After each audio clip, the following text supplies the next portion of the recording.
Take a deep breath. You are down here. Feel the sickening warmth of the waste pressing against your legs. The stench is thick, overwhelming, so sharp it burns your nostrils. You hold a single candle in your hand, and its flickering light is slowly dying out. Welcome to London in the year 1500. While the glamorous streets fall asleep, you, a Gong farmer, are just beginning your work. Your task, wading chest deep into a neighborhood cesspit, scooping human waste ladle by ladle without any protective gear.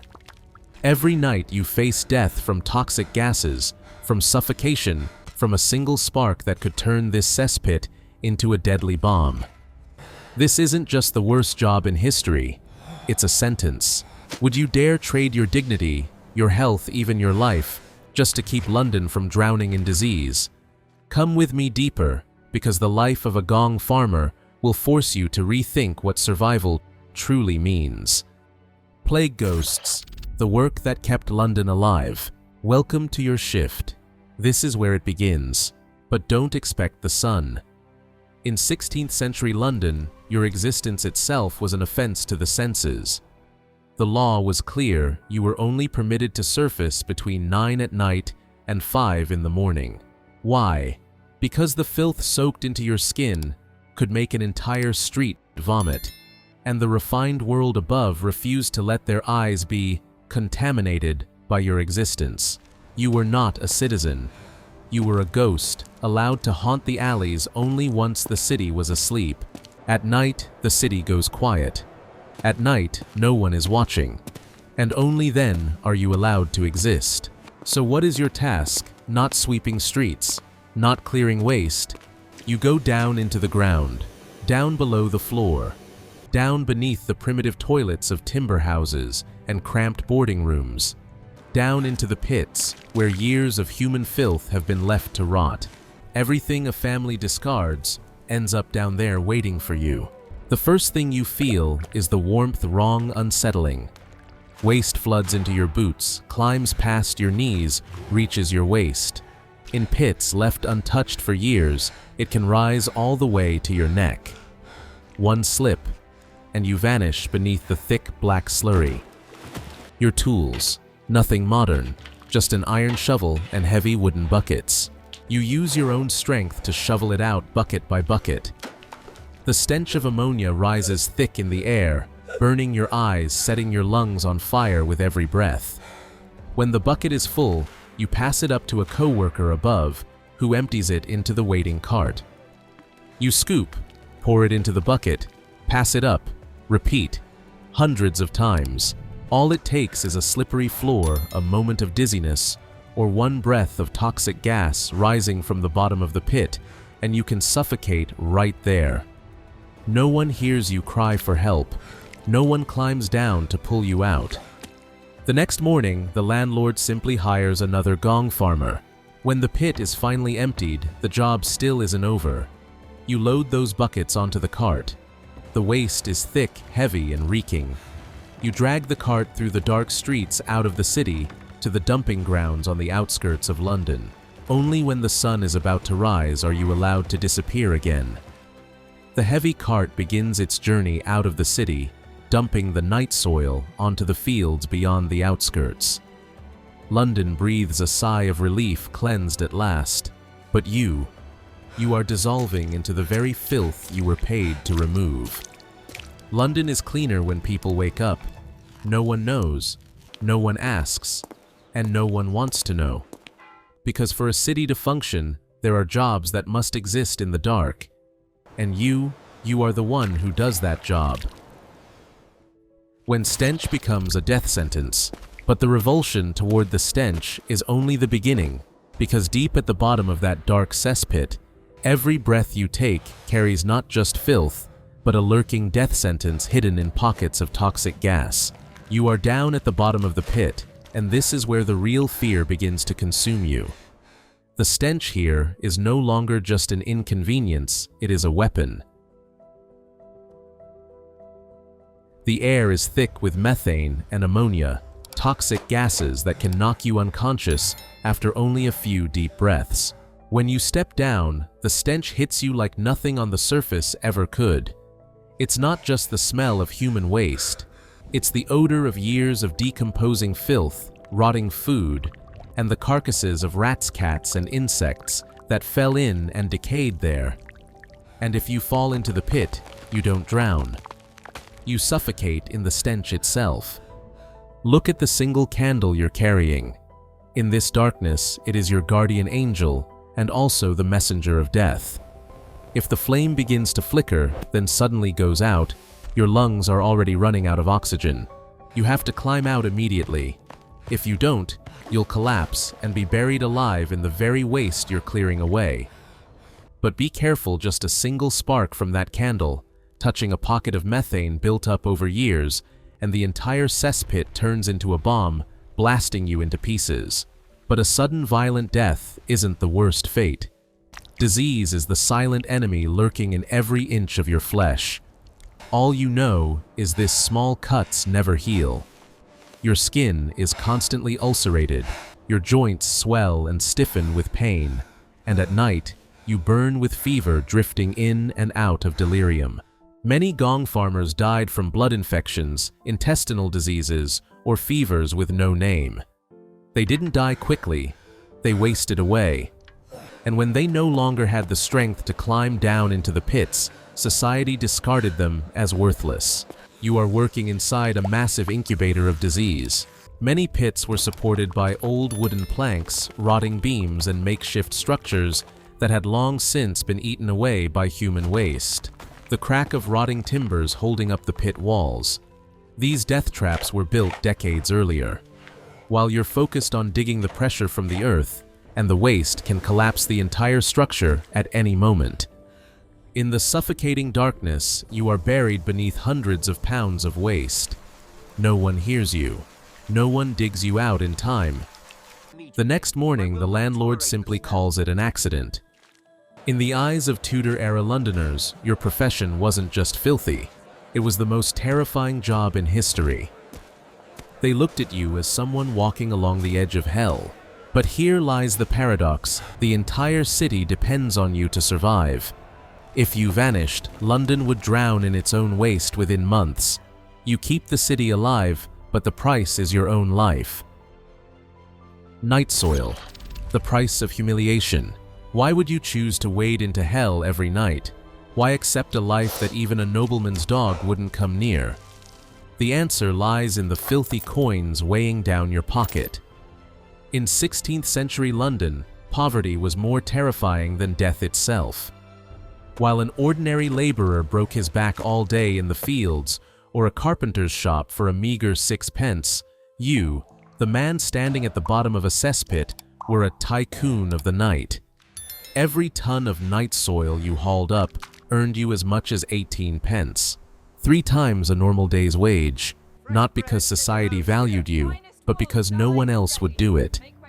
After just one brutal shift, you could earn what others made from an entire week of backbreaking labor. With that money, your family could put meat on the table, drink strong spirits to keep warm, and live under a sturdier roof than almost any other poor household in the East End. You don't do this work out of passion. You do it to buy survival for the people you love, using your own stench as currency to purchase their warmth and full stomachs. But does that money really mean you're living better? Look at your hands. No matter how much harsh soap you use, no matter how hard you scrub, until you bleed, the smell of death never leaves you. It seeps into every pore, clings to every strand of hair. When you walk into a shop, people scatter as if fleeing a plague. Money allows you to survive, but it never allows you to be accepted. Even with money in your pocket, you're still not allowed to sit in taverns, stand close to others, or enter a church like an ordinary person. The smell of your work clings to you. The reputation of your work walks ahead of you. You're paid well to remain outside of society.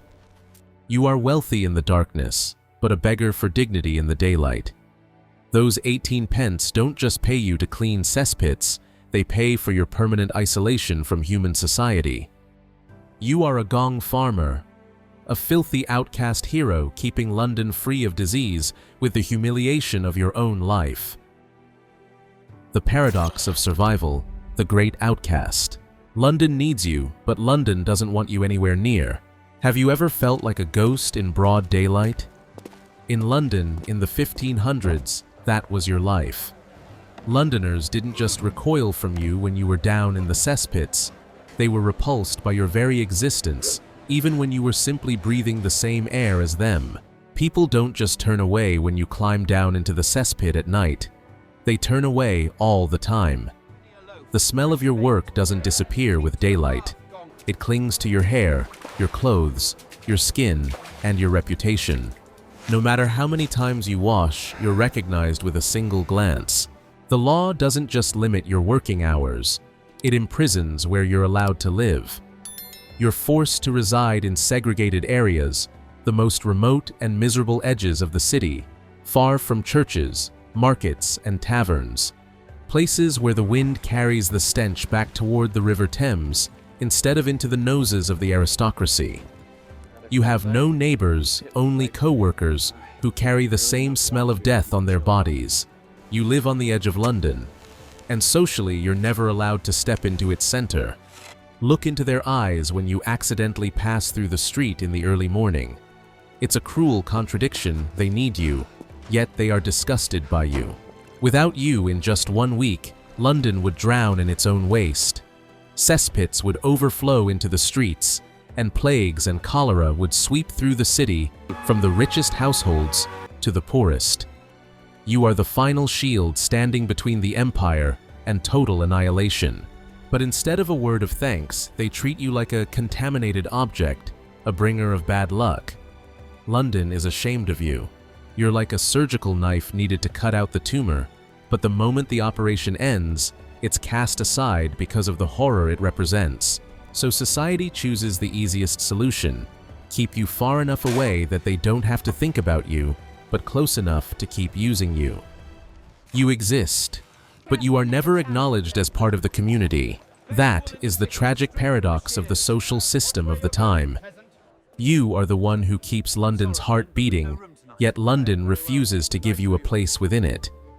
You live and die in absolute isolation, doing a job that saves millions of lives, only to be treated by those very people as the refuse of history. The disappearance of the shadows.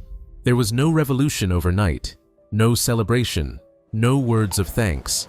Just one day they simply stopped calling you. The 18th and 19th centuries brought a quiet, almost invisible change.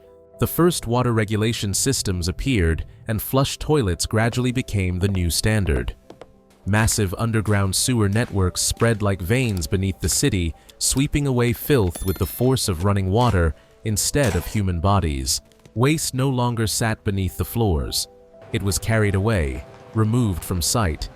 And with it, the profession of the Gong Farmer slowly disappeared. Open cesspits were filled in, and the sharp stench of ammonia that once defined you faded into the smoke of industrial factories. The most horrific job in history was finally no longer needed. Progress freed London from the stench, but it never looked back at those who carried it for centuries. History remembers Gong Farmers in a cold, distant way. Even though your wooden scoops have long since rotted away and the carts of night soil no longer roll through the streets, your name was never carved into grand monuments. Yet your very existence is proof of humanity's deepest endurance and quietest sacrifice.